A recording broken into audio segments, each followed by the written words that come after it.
ইরানের তেল বাণিজ্য থেকে অর্জিত অর্থ গোপনে সরিয়ে সরকার ও সামরিক বাহিনীর কাছে পৌঁছে দেওয়ার অভিযোগে ৩৫ ব্যক্তি ও প্রতিষ্ঠানের ওপর নিষেধাজ্ঞা দিয়েছে যুক্তরাষ্ট্রের ট্রেজারি মন্ত্রণালয়। অভিযোগ রয়েছে তারা তথাকথিত ছায়া ব্যাংকিং ব্যবস্থা ব্যবহার করে আন্তর্জাতিক নিষেধাজ্ঞা এড়িয়ে তৃতীয় পক্ষের মাধ্যমে তেল বিক্রির অর্থ লেনদেন করত এবং সেই অর্থ ইরানের প্রতিরক্ষা খাত ও অভিজাত বাহিনী ইসলামিক রেভলিউশনারি গার্ড কোরের কাছে পৌঁছে দিত। ট্রেজারি মন্ত্রী স্কট বেসেন্ট জানান, মন্ত্রণালয়ের বিদেশি সম্পদ নিয়ন্ত্রণ বিভাগ এই পদক্ষেপ নিয়েছে। বিবৃতিতে বলা হয়, অভিযুক্ত ব্যক্তি ও প্রতিষ্ঠানগুলো ইরানের তেল বাণিজ্য সচল রাখতে গুরুত্বপূর্ণ ভূমিকা রেখেছে, তবে তারা কোন দেশের তা প্রকাশ করা হয়নি।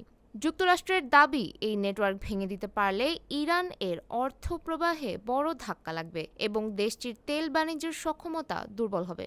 এর আগে থেকেই ইরানের তেল খাতে একাধিক নিষেধাজ্ঞা কার্যকর রয়েছে। নতুন এই পদক্ষেপ সেই চাপ আরও বাড়াবে বলে মনে করছেন বিশেষজ্ঞরা। সুমাইয়া হক তন্নি, ফেস দ্য পিপল।